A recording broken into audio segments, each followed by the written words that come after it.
안녕하세요. 한국택시정책연구소의 이선주입니다. 네, 2024년 3월 소식 올립니다. 최근에 YTN 뉴스에서 조합 직책에 대한 매각 매직이 있다, 이런 뉴스가 나왔는데요. 이와 관련해서 정부에서 수사를 하는 것 같습니다. 도대체 이사장이 줄 수 있는 자리가 몇 개나 되길래 매각 매직 이야기가 나오느냐, 이런 문의들이 좀 있습니다. 그래? 그렇게 많았어? 이렇게 놀라는 분도 있어요. 그 이유는 현 집행부가 지난 19대 때 없던 자리 18개를 만들었잖아요. 이것 때문에 상대적으로 많다, 이렇게 느끼는 것 같아요. 그래서 우리 조합원님들이 상식적으로 이런 정도는 알고 있으면 어떨까 해서 정리를 했습니다.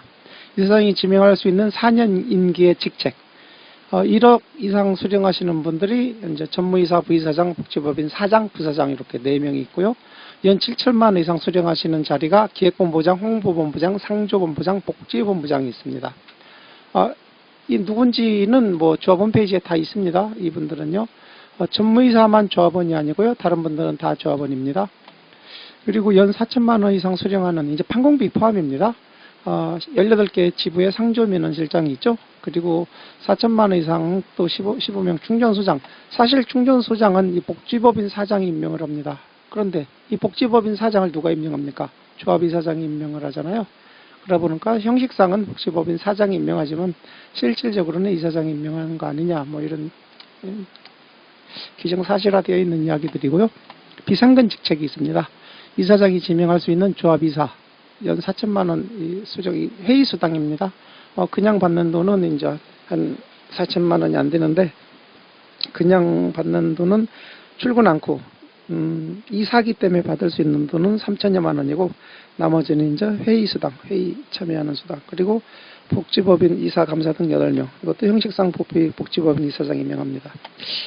제발 조합에 이런 일이 없었고, YTN에서 이런 매각 매직에 대한 뉴스가 나올 때 우리 개인택시의 사회적 의상은 마치 그 농협과 같은, 농협 그러면 굉장히 매년마다 안 좋은 뉴스 나오는데 우리 개인택시도 이래서는 안 되는데 큰일입니다. 예, 두 번째 소식입니다. 요즘 조합원님들의 가장 많은 관심사인데요. 제가 이제까지 조합 내부의 일들은 오늘 처음 다루는 것 같습니다. 이제까지 그렇게 많은 영상을 만들고 정보를 나누면서도 조합 내부의 일은 내부 일로 하고, 저는 외부적인 일이 너무나 할 일이 많기 때문에 내부의 일은 안 다루는데, 너무나 이런 산수 계산도 안 되는 집행부에 너무 아쉽습니다. 조금 제가 전화를 받으면서 너무 오해하는 분들이 있다. 복지회가 지금 왜 돈이 없느냐. 이거는 그때그때 돈을 곽출해서 준다는 개념이 없는 분들이 좀 있어서 짧게라도 영상을 만들어야겠다는 생각을 했습니다. 저는 내부의 문제들은 이제까지, 외부적으로도 할 일이, 우리가 나아갈 길이 얼마나 많은데 내부의 문제를 자꾸 얘기하고, 그런데 이런 홍보들이 너무 안 돼 있어서 최소한 계산은 이렇게 해야 된다는 것을 잠깐만 좀 보여드리고 싶습니다. 복지회가 빚쟁이가 된 이유는, 우리 복지회원은 지금 38,000여 명, 5만 명이었다가 38,000명이 된 거죠. 더 이상 희망이 없고 기대치가 없으니까 자꾸 탈퇴하고 새로운 사람은 가입을 안 하고, 그러다 보니까 복지회원들은 현재 모두 채무자입니다. 현재 빚이 대략 400억이라고 표현합니다. 400억. 그럼 약 400억이라고 가정을 할 때, 이 빚이 언제부터 생긴 거냐면 약 2년 전부터 생겼습니다. 그때, 그 이전에는 그때그때 다 돈을 각출해서 지불했으니까 채무가 0원이었었습니다. 2년 이전에. 그런데 문제가 언제 발생했느냐. 차를 안 팔을 때는 10,000원밖에 안 생겨요. 그런데 내가 받을 돈, 이번 달에 내가 복지회비로 10,000원 냈는데 발생한 돈은 69,000원이에요. 누구든지 복지회원은 한 달에 69,000원씩 발생합니다. 그런데 2년 전부터 69,000원 이상이 발생했어요. 막 10만원, 12만원, 13만원. 그러니 신규자가 가입을 안 하죠. 매달 69,000원씩 생기는 제도인데 내가 가입을 하면 10만원 이상을 내니까 가입할 사람이 없죠. 그래서 조합집행부에서 극약 처방으로 67,000원 이상은 안 걷는다, 이렇게 했습니다. 그렇게 2년 이상을 운행한 결과 현재 복지에는 빚쟁이가 됐는데 약 400억의 빚이 생겼어요. 제가 아쉬워하는 부분은 이런 겁니다. 산수를 좀 제대로 하자. 30년 가입자가 오늘 차량 양도하면 하루아침에 채권자가 됩니다. 오늘 차를 팔면 채권자가 돼요. 내가 지금 이 400억 빚이 현재 제가 복지회 회원이에요. 그런 복지회 회원으로서 저는 400억 빚에 n분의 1이 있는 거예요. 제가 돈을 덜 냈으니까 이렇게 생긴 거죠. 과거에는 조금 나왔으니까 조금 냈지만 2년 전부터는 많이 나왔음에도 불구하고 안 냈으니까 400억 채무자가 된 거예요.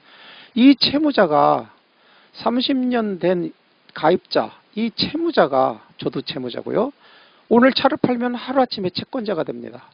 그런데 계산을 해보면 이분이 지난 30여 년간 낸 돈이 약 1,800여만 원인데 받을 돈이 2,800여만 원이에요. 그런데 여기서 산수가 뭐가 안 된 거냐면요. 이 오늘 2,800만 원을 받아야 될 채권자께서 지난 2년간 발생시킨 이 400억에 대해서 이 400억 채무에 대해서 n분의 1 계산을 하지 않고 있습니다. 그럼으로써 복지의 빚은 더 늘어났어요. 얼만큼 늘어났느냐? 약 최소한 30에서 40억 정도는 조합집행부에서 산수를 못해서 발생했습니다. 제가 지금부터 잠깐 산수를 보여드리겠습니다. 아주 간단한 문제입니다.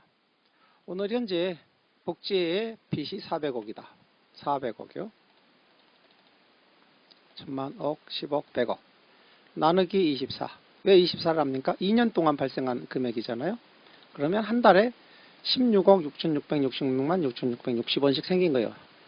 그럼 1인당 얼마를 덜 걷었냐? 나누기 45,000명. 45,000명한테 덜 걷었다. 지금은 39,000명밖에 안 되죠. 복지원이요. 근데 전체 평균으로 볼 때는 지금 한 42,000명 정도로 나누는 게 수치가 맞겠네요. 42,000명한테 덜 걷었다고 보겠습니다. 42,000명씩 덜 걷었으니까 매달 39,000원씩 덜 낸 거예요. 39,682원. 저 복지 회원입니다. 저 복지 회원인데 제가 현재 복지회가 400억 빚이 생길 동안 저는 매달 39,000원씩 덜 낸 거예요. 제가 복지회원으로서. 그래서 자 30년 가입자가 오늘 차를 양도하면 이 채무 39,682원씩 안 낸 채무는 계산 안 하고 받을 돈 2,800만 원만 받아가요.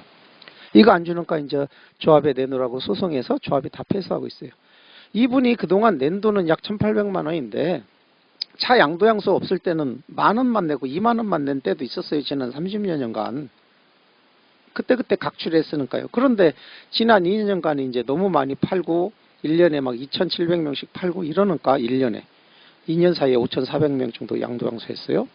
너무 많이 거두니까 한 달에 우리는 복지에는 한 달에 69,000원씩 생기는 제도인데 한 달에 10만 원 이상 내는 신규자가 가입을 안 하죠. 그래서 조합에서 67,000원 한 거 아닙니까? 그러니까 내가 들레서 빚이 생긴 거예요. 그러면 이 제가 채무가 있잖아요. 이 채무자가 오늘 차를 양도하면 하루아침에 채권자가 되는데 이 채권자께서 400억 채무를 n분의 1 해야죠. 이 계산한 게 한 달에 39,682원씩 지난 2년 전부터 67,000원만 냈잖아요. 자, 곱하기 24개월 하면 지난 2년간 95만 2천원을 덜 내신 거예요. 이분이. 오늘 채권자께서 하루아침에 채무자께서 하루아침에 차를 팔면 차를 양도하면서 채권자가 되셨는데 그동안 2년 동안 100만원 95만 2,380원을 덜 낸 거예요. 복지에다가. 그래서 이 400억이 빚이 생긴 거예요. 이분이 차 팔아서 2,800만원 받아 나갈 때는 95만원을 빼고 돈을 드려야 된다는 거예요. 이게 산수라는 거예요. 제 얘기는. 자, 이 금액을 지난 1인당 95만 2,380원씩 발생을 했는데 지난 2년여간 67,000원씩만 걷기 시작하고 양도양수 하신 분이 최소 5,400명이에요. 지난 2년간 덜 낸 돈 95만원 곱하기 양도하신 분 5,400명 하니까 51억 4,285만 51억 4,285만 7,142원이 나와요. 모든 사람이 2년 동안 들른 게 아니기 때문에 이걸 이제 정확하게 계산하면 약 30억 정도 나올 겁니다. 모든 사람이 2년 동안 안 낸 게 아니니까요. 그래서 지금이라도 조합집행부에서는 복지에서는 하루빨리 이 산수 계산을 좀 정확히 좀 해줬으면 좋겠어요. 그래서 빚이 조금 덜 늘어나야 됩니다. 뭐 여러 가지 개선 사항이 있지만 저는 이 최소한 이 산속에서는 좀 너무 아쉽다. 그래서 오늘 내용을 공유하고 있고요. 세 번째는 이번 선거를 앞두고 하이브리드 차량 출고에 대해서 우리가 보조금을 좀 받자. 하이브리드 차량, 휘발유 하이브리드. 21대 국회 총선거 때도 건의를 했는데 그때 돌아온 답변은 하이브리드 차량이 택시의 출고가 너무 적다 이런 표현이었어요. 그러니까 유권자는 많은데 유권자에 대비 이 차에 대한 혜택이 너무 적다 이거예요. 그런데 이제 지금 전기 택시가 급발진이 많고 충전 인프라도 있고 부족하고 가격, 사후 관리, 차 사고 났을 때 수리비 등 여러 가지 이유로 이제는 하이브리드가 지금은 대세 아닙니까? 근데 문제는 하이브리드를 빼면 LPG는 보조금이 있고 휘발유는 보조금이 없잖아요. 하이브리드 차는 전부 휘발유만 줄 거예요. LPG 하이브리드 차는 없어요. 그런데 LPG는 보조금이 있으니까 경쟁력이 좋다고요. 그래서 휘발유 하이브리드 차를 출고해서 LPG 하이브리드 차로 개조해요. 비용을 이렇게 들여서. 이렇게 비용 들여서 하면 이익인데 이 개조에 따른 부담이 있죠. 차량 AS 문제라든지. 그래서 휘발유 하이브리드에 하나요. 휘발유 하이브리드 택시 하나에서 LPG와 같은 보조금을 받는다면 우리는 개조할 필요도 없고 연비에 대한 혜택이 있어서 이 상황에서 여러 가지로 우리한테 영업에 도움이 된다. 이 보조금은 우리가 받는 게 아니에요. 시민한테 돌려주는 거지. 그래서 우리는 당위성은 충분히 있습니다. 그래서 제가 조합원님들께 같이 노력하자. 하나의 정책이 자리 잡을 때까지는 몇몇 사람의 노력보다는 많은 사람이 그 당위성에 대해서 공감하고 있어야 됩니다. 그래서 지금은 이제 우리가 하이브리드 택시에 한해서 휘발유 보조금을 LPG처럼 받아야 될 때가 됐다. 그래서 이번 총선거 때 각 지역의 국회의원 후보들한테 좀 열심히 얘기 좀 해주십시오. 그래야지 이런 법안이 올라왔을 때 쉽게 동의가 됩니다. 예, 오늘 준비한 마지막 네 번째인데요. 이거를 왜 지금 빨리 해야 되겠다는 생각, 이게 벌써 바뀐 지가 2023년입니다. 23년인데, 몇 개월 됐습니다. 어떤 분이 전화가 왔어요, 조합원님이. 아니, 이선주 씨, 차량 구입 시 부가세 면제가 올해 말로 종료가 돼요? 내년부터 부가세 면세 없어져요? 영업사원이 내년 1월 1일부터 부가세 없어진다고 올해 말에 내년에 대표할 사람들을 빨리 땡겨서 해야 된다고 하던데요. 그래요. 이게 무슨 말이냐면요. 차량 구입 시 부가세 면세가 자동차 회사에서 특정한 차를 지정해서 유차는 면세가 되고 이건 안 됩니다. 그랬었잖아요. 그런 제도가 종료돼요.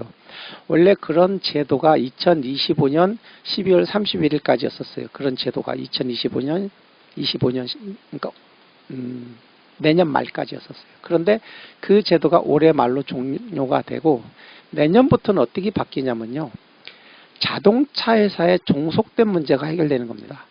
부가세 면세 받는 것은 그대로 기정사실인데 자동차 회사에서 ABC 차량은 부가세 면세되는데 이 DFG 차량은 안 돼요. 그러니까 DFG 차량 빼고 싶은 사람은 부가세 면세를 받으려니까 복잡하니까 그냥 ABC 차를 빼는 거예요.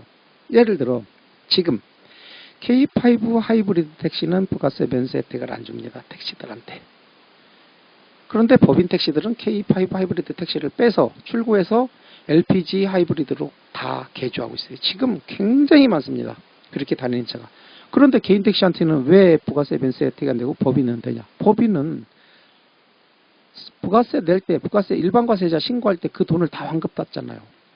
그러니까 어떤 차가 됐든 A차가 됐든 B차가 됐든 C차가 됐든 상관이 없어요. 무조건 법인 택시는 어떤 차든 출고해서 나중에 부가세 신고할 때 부가세 면세다. 그런데 우리 개인 택시는 일반 과세자는 괜찮아요. 부가세 신고할 때 그걸 돌려받을 수 있는 기회가 있어요. 그러나 간이 과세자는 돌려받을 기회가 없습니다. 그래서 어쩔 수 없이 이제까지 우리는 자동차 회사에 종속되다 보니까 K5 하이브리드를 빼고 싶어도 자가용으로 빼서 부가세를 어렵게 받아야 되는 이 불편함에 대해서 10여 년 이상 수많은 사람이 노력한 겁니다. 부가세 면제는 정부에서 우리 개인 택시한테 해주는 건데 왜 우리가 자동차 회사에 종속되어야 되느냐? 그 문제가 해결돼서 내년부터는 차량 출고할 때 부가세 면제가 안 되고 이후에 환급을 받든지 아니면 어떤 차를 우리가 선택을 하든 자동차 생산, 현대, 기아, 대우는 없고 SM 이런 회사에서 부가세를 대신 정산해서 우리한테 차를 출고해 주는 겁니다. 이렇게 바뀌는 거예요. 이해가 되셨는지 모르겠습니다. 설명은 열심히 했는데 궁금한 거 있으면 요 밑에 이 영상 밑에 댓글 달아주십시오. 답변하도록 하겠습니다. 예, 오늘의 영상은 여기까지입니다. 제가 오늘 오밤중에 영상을 만들었더니 목이 조금 잠겼어요. 네, 항상 안전운전하십시오. 이상 한국택시정책연구소의 이선주였습니다.